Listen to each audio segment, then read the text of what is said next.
Hello, everyone. We are back. We are taking over the Dallas Opera's Instagram for Taking the Stage with Christian and Quo, and she should be joining us here shortly. So we'll wait a little while for everybody to come on in the room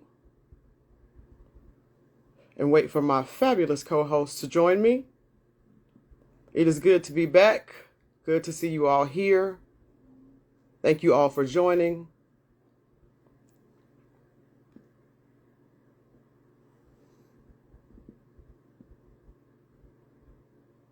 And while we're here, actually, let's do a check-in. Tell me where you're from, how you're feeling today, all of those sorts of things. I always like to hear and see where people are from and where they are watching from. And I appreciate you taking out time of your day, out of your day, to come and join us. And Quo should be joining us here directly. But in the meantime, tell me where you're from. I am from Dallas, Texas, if you cannot see. I'm originally from McGregor, Texas. So I'm coming to you from the DFW area in Texas. Hey, I see one of my cast members on here. Hey, Joe.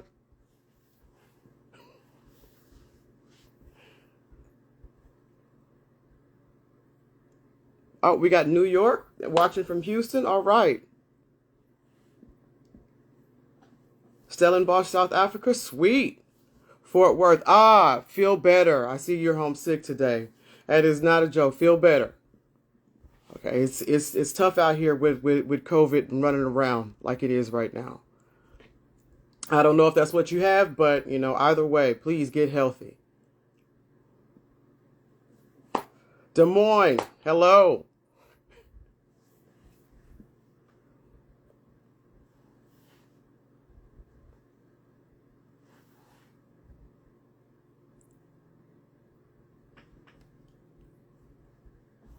Well, and there is Quo.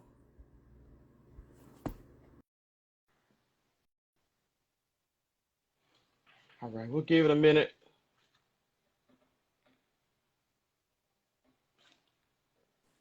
And there she is. Hi. So we're doing a check-in right now, just asking where everybody is from and how they're doing today. And you got folks from Fort Worth, South Africa. It's pretty dope. Des Moines. Hello, everyone. Yeah. Officially, Happy New Year. We haven't seen y'all since Yes, 2000, indeed. 2022. And happy Black History Month. Even though, I'm black, 365 days out of the year, 24/7. I liken it to celebrating an anniversary or a birthday. You still alive and you're still in whatever relationship or whatever you're doing. It's just like this is the You time we're just gonna say, focus to we go, celebrate. I We feel you. celebrate Yeah. all year long, but this is the time where we're gonna be extra about it. Yeah. We're gonna be extra. Nice. Welcome everyone. Welcome. Thank y'all for checking in. We have a few more folks joining us. Oh, we held the house for 5. We can get started. I Mhm. said it 5. So, hello, everyone. I'm Christian Roberts. I am here with my fabulous friend and co-host. Quote Decia Johnson. And we are back for 2022 with a live episode of Taking the Stage with Christian and Quo. Yeah. Nice. And of course, as we begin every episode, and we will continue to do this because it is important in how we connect. It is important in how we invite our full selves into conversations, into collective spaces of this type of effort. We will start this episode with a land and people acknowledgement. So I do want to take the time to acknowledge that we in Dallas are on stolen land. We are on the land of the Caddo, the Wichita, and the Comanche sovereign nations. Nations of human beings who lived a full human experience, who loved, who lost, who fought, who cultivated the land since time immemorial. Nations of people who had their humanity stripped and dismissed through policy that allowed for horrible conditions, including genocide, including stolen and forceful removal from their land. I also want to take the time to acknowledge that people were stolen from their homes off the coast of Africa and brought here and forced into free and enslaved labor. And from that free and enslaved labor, from the dehumanization of those individuals, from that stolen land, from those stolen lives, we have what we now enjoy as Dallas. Dallas is not alone in this, as the entire nation benefits from stolen land, stolen labor, stolen lives. I bring this to the forefront, not to cast blame, because absolutely none of us created any of these conditions, but we have inherited many things that come with these conditions, including my last name being Johnson, and Miss Roberts here, so her last name is Roberts. Not because our ancestors' names were Johnson, Roberts, but because we are descendants of those enslaved people. Again, I bring this to the forefront, not to cast blame, but to acknowledge the truth, so that as we look at the truth, we also see the truth in our ability to connect, to heal the harm going forward, and to make sure that we move as a community to create a better world together that looks at truth, that values truth, but then that also values connection. So I thank you for joining us for our Land and People Acknowledgement, the first one of 2022. And we also thank you for joining us today. Shout out to the Dallas Opera team. I know they are hard at work. We have our opening of the season, first time in 2 years. Yes, Lord, thank you. Of Madam Butterfly. So we are all hard at work. And also shout out to our brother and friend, David Lomeli. Hey, David. Never want to forget that. So without further ado, let's just dive into today. Today, we just thought we would, talk about, what's going to be coming up in this series, things that we're going to be looking at, particularly during this time as we are making our way back to our traditional stages, as we are moving into spaces together again, as we are able to seemingly work with the rigors of COVID. And let me be clear that it is still very much out there, still very much hurting people, still very much, we are still very much losing people. So be safe and be careful out there. But in the midst of all this, we are trying to find our ways back to each other, find our ways to connect to each other in person. But what has been really fascinating has been the communities we've developed online in spite of all the things that have happened to us.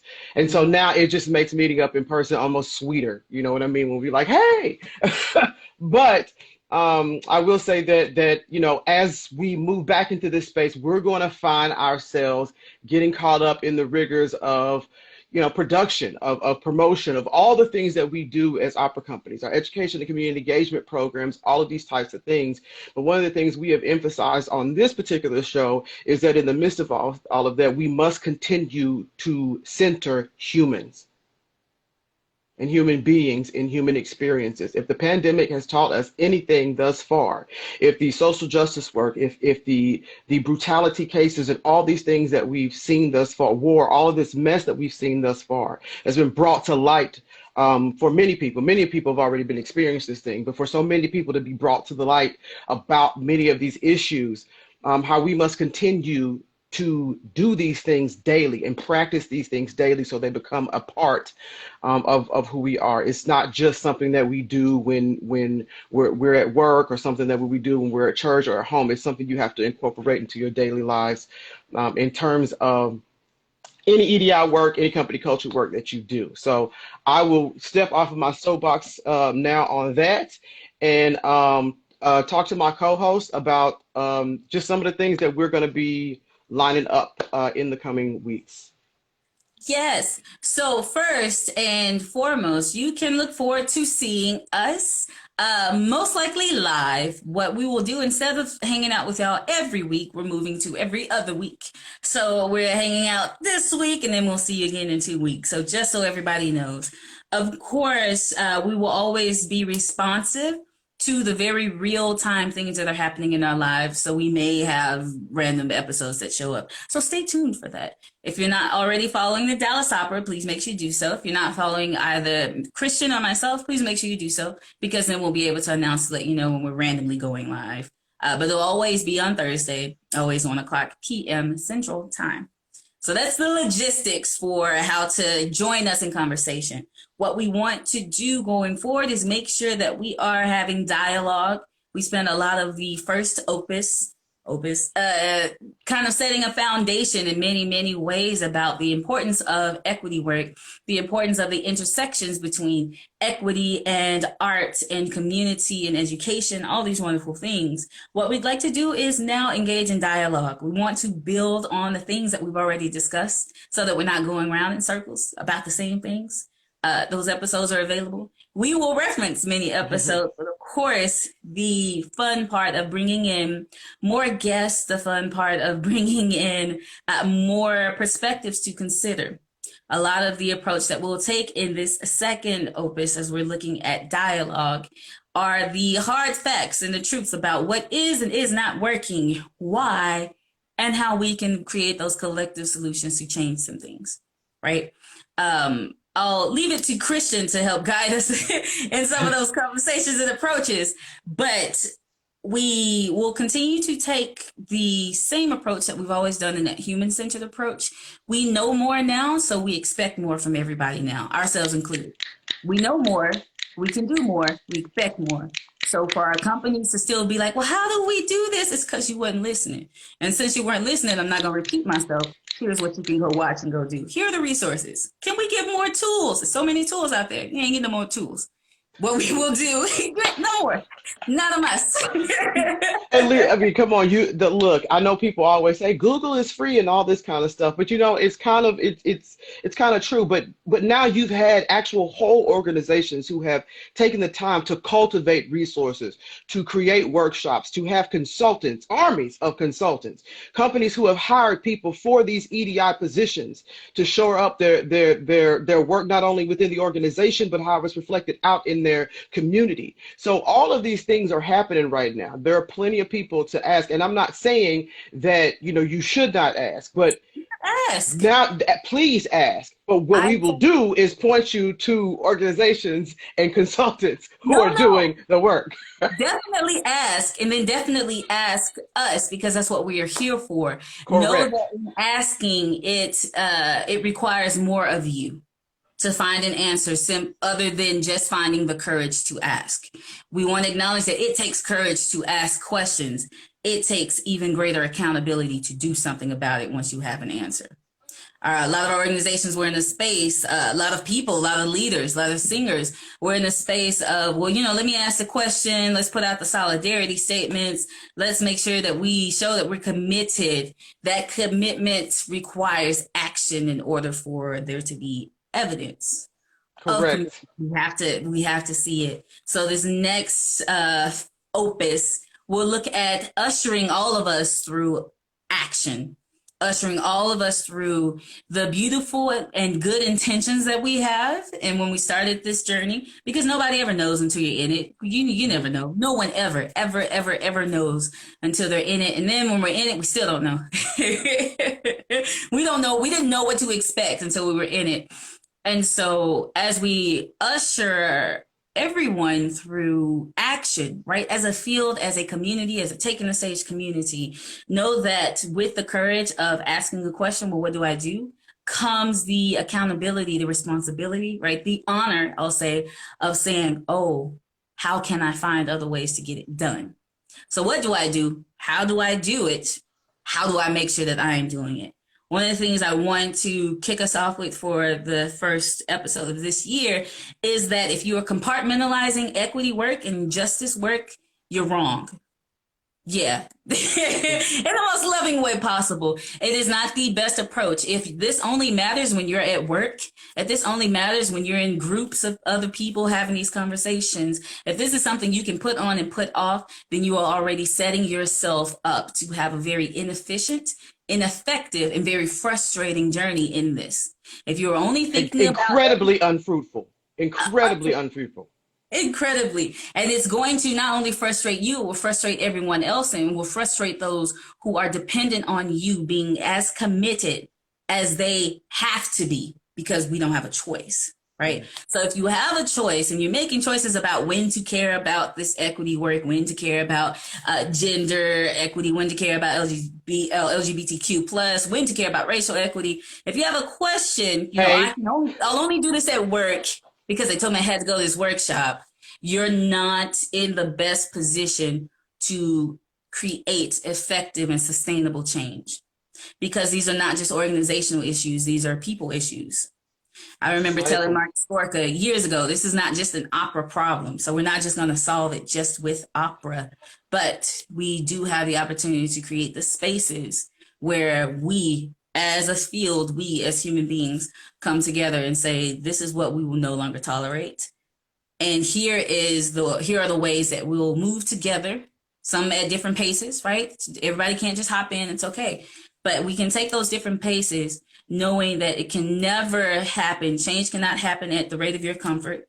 Change cannot happen at the rate of your own personal understanding. There's a point where you just have to trust people when they say that this is what I'm experiencing, this is what needs to be changed. At some point, you just have to trust it, and then you'll see it, right? So that's my spiel. Yeah. Just to kick No, us off. and and on that, just thinking in terms of everything that has gone on, and thinking about some of the things that have come out of all of this. One of the things that keeps coming up and seems to be part of the cycle is, how do we do it? How do we do it? So Quo said, this what we're talking about here is now implementation. But understand, when you implement, there's still a follow through. It's easy to start something, a lot of the times with good intentions, but this is a labor of longevity. All right. This is something that you have to do daily and look at in different aspects of your life. And I will say this: if you get tired, imagine what a person of color is feeling, dealing with Mhm. it every day. Imagine somebody who is in whatever the marginalized group is feeling. Okay, so that is what I would emphasize to everybody, is to understand that you are going to get tired. I mean, we're human Mhm. beings, we get tired, but understand that when you are doing the work, it can be overwhelming sometimes. It can get to you, and we're not saying don't take a breath and breathe or cry or do or feel what you feel. What we're Mhm. saying is, in that, take time to breathe and all of that, and then get back into it. And I will say this too: when you are working at an organization who is doing the work, or who is trying to do the work, it's not easy. It's Mhm. not nirvana, it's not Mecca, it's not heaven, it's not any of those things. Okay. So when you seem to think, oh, it's gonna be just a brand new day and all this kind of stuff. No, when there is what come with progress, there's always a little bit of pain. All right. Mhm. But understand, and growing pains is really what it is.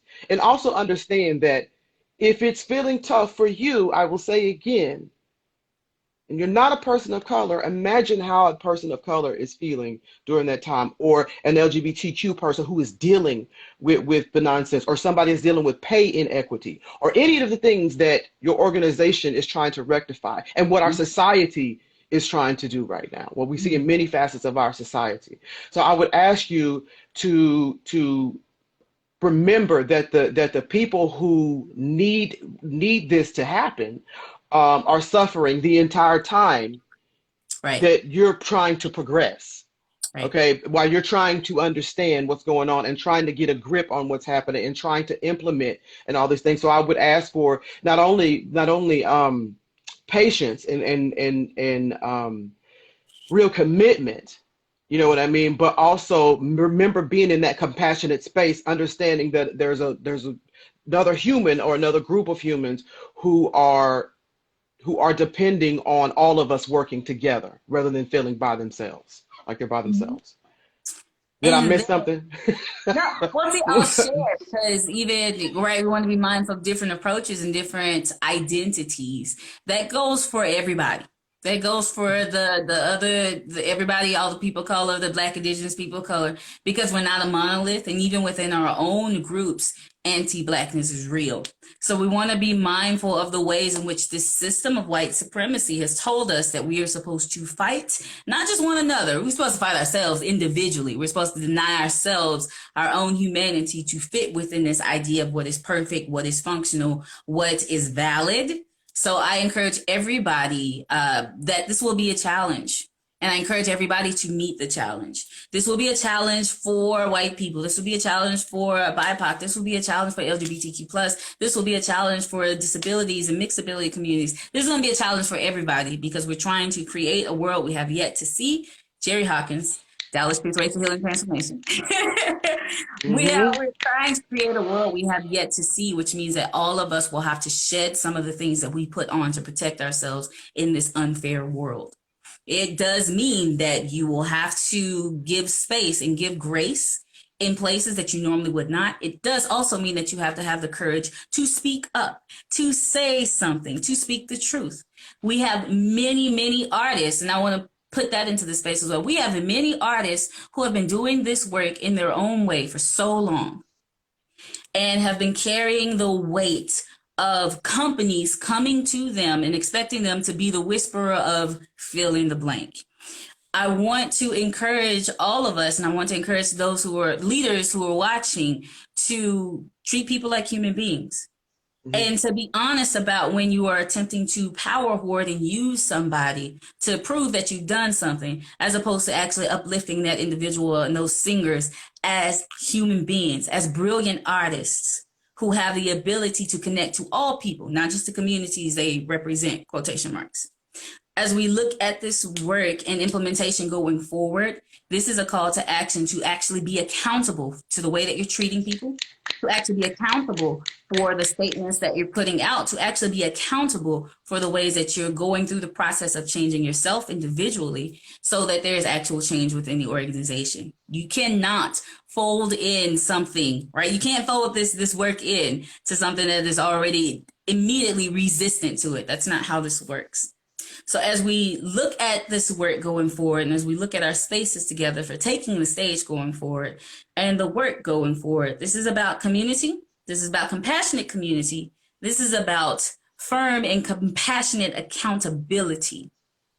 Knowing that it is going to be difficult, knowing that it is going to be a challenge, knowing that we will come out all the better on the other end for it. That's my story. No, and I will say this. I will repeat what we said a lot in Opus One. If any art form can handle this, it's opera. I mean, we do things big all the time. We take on problems that seem to be impossible all the time.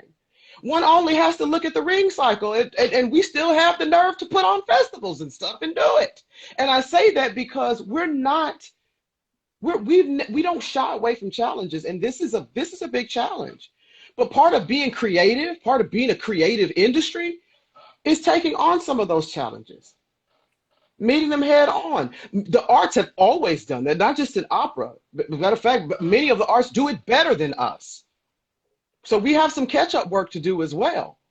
I said what I said. I mean, it's the truth. I said Because, like I said, there are plenty of other orgs that are not necessarily in the opera realm who are doing this better. We need to be looking to them as well as leaders and guidance. We need to be learning. Mm-hmm. And I would say learning not in copy and paste. A lot of things that people ask for are manuals, checklists. How can I do this? And what tools can you provide me with so that I can do this perfectly? So that if something happens and something goes wrong, it's not me that's wrong. It's the manual. It's the list. It's the practice itself and not me.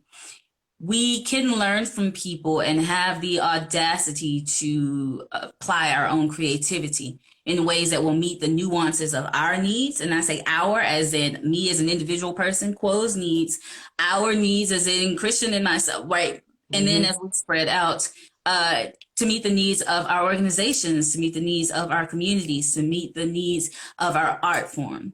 So as we say, let's look around and let's see what other people are doing. Again, it's not to copy and paste. It is not to dissolve ourselves of the responsibility of finding solutions.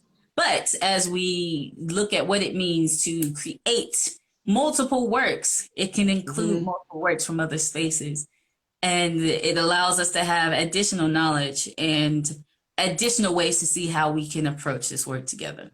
So that'll be coming as well. Well, and to just drop something else flying over, when you start to look at organizations and come in contact with other organizations and talking and dialoguing, you'll realize that you're starting to build a community, right? You realize that you have, allies and partnerships of people working toward the same goal. And something we joke about in the Dallas Arts District here. There was somebody who I can't remember who's telling me this story, but it was one of our community partners. And she was saying that she was hosting a workshop or something. And she was telling them how all of the organizations in the arts district, try to talk to each other. Now, don't get me wrong, we have a whole lot going on in each organization, but how we exchange information, particularly I know in the education realm. And they said, so person in the workshop raised their hand and they said, "You talk to your competitors?" And she was like, "But we don't see each other like that."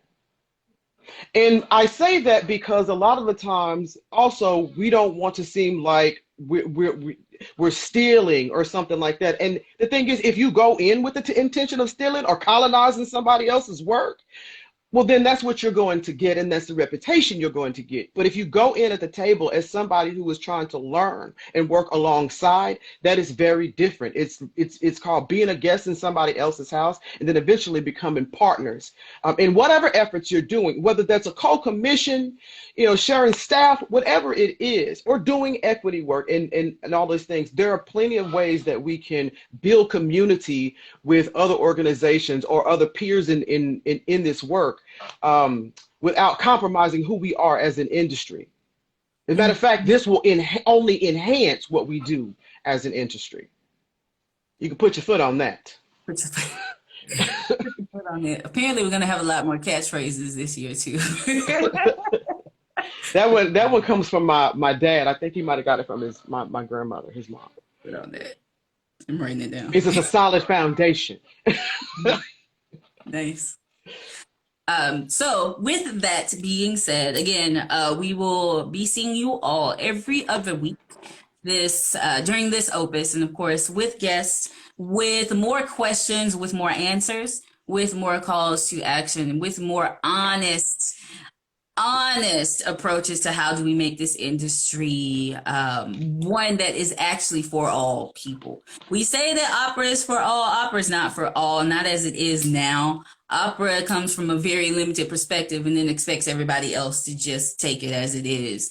It's like knowing that everybody in the house has a different kind of preference for seasoning or for flavors, and you do whatever you want in this pot until everybody just here and then get upset when nobody wants to eat it.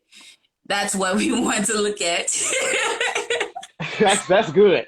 That's what we want to be mindful of as we're creating more opportunities for our communities to see and to participate in and to contribute to our organizations and the value of our organizations. It really is a question. How are you treating your singers? How are you treating your singers, and how are you nurturing the singers who are carrying this art form, truly carrying this art form for the next generations to come? How are you treating your staff members? And do they actually want to be at your organization? Do you want to be at your organization? Do you want to be there? If not, let's have a conversation so we can find out what needs to be done. Knowing that it won't be easy, it won't be a quick fix, but what are the very real things that are in the way that do not need to be there? What things can we actually gather and keep? What things can we release because they no longer serve us, or because we are now truly admitting and honestly admitting that they never served the whole of us to begin with? So that's what you can expect for Opus 2. It gets real, and it's about to get funky, y'all. It's about to get funky. Because the rubber is meeting the road. It's game time. I also want, but before we wrap up, I want to give a shout out to my friend and sister here. She put together the first Racial Justice Opera Network forum last week for Opera America. It was brilliant. She did such a great job. The feedback that I've been getting from people that tuned in, people I know, people have been texting and saying how wonderful it was and how much they learned. So kudos to you, Quo Johnson, for making history in Black History Month too. Yep. Shout out. Quo is a beast, y'all. If you want to get things done and truly want to get things done, this is the person to talk to about it. So I just wanted to give you a shout out on that, and to also let you all know that coming off of that forum, many of the things Quo and I talked about when we talked about what Opus 2 for us was going to look like. Last week when she conducted this forum, it was right in line. The outcomes, some of the remarks in some of the workshops, this was exactly what we were planning on doing. So it just sort of solidified the fact of the direction that we are going to be taking in the coming weeks with this show. So kudos to you, Quo. Hats off, brava. Shout out to Opera America for digging in and really being about doing the work. Yeah. So it's and Mark Skorka's leadership in that regard as well. Yeah. So, positive notes Yeah. always. We spoke a lot about what you can expect. I also want to encourage all of us to take time to consider and to appreciate the work that has been done without dismissing the need to be accountable. We'll talk about that. We got into the forum too. Yeah. It was great. Take time to celebrate yourselves. Take time to celebrate yourselves in a way that will also challenge you to become a better you and whatever that means for you. Only you can kind of really truly determine that. This work is difficult, but it is being done, and it is being done in so many different ways and through so many different spaces and voices and experiences. And this is how the work gets done. So let us continue to be in community with one another. Let us continue to be brave enough to ask the hard questions, to be compassionate enough to create spaces and conversations that allow people, that allow ourselves to explore the answers to these very hard questions in firm and compassionate accountability. That was the theme for the forum as well. This has to change. So we are no longer asking why it needs to change as much as what new things are we doing to make sure it changes? And what new things can we continue to do? Or what things can we continue to do to make sure it changes? Know that, as we always say, this work is contagious. It truly is. And it really is effective. And it does really, truly allow us to come together so that we can enjoy the art form that brought us together without shedding our own humanity, without shedding parts of ourselves. We can bring our full selves into this full work. And that's what we're wanting to aim towards, because that's what, luckily, many of us are being able to experience. Some of us for the first time. Hopefully that continues to be a consistent thing for all of us. So, be in community, celebrate yourselves, celebrate others, be real, be honest about the challenges. Don't shy away from it, because you have the ability to meet those challenges. And those are my positive notes. Thank you, Quo, as usual. You know what, y'all? There is a lot of excitement about going back to our traditional stages, and I want to give a shout out to all of the artists, stage crew, wardrobe, everybody. Enjoy it. It's been 2 years since we've been able to really jump off like we wanted to. So please enjoy yourselves. Remember what drove you to the art, and then use that in this kind of work to make it equitable for all. Be bold and be creative. Take care of yourselves, like Quo said. Take care of each other, and we will see you in a couple of weeks. Peace.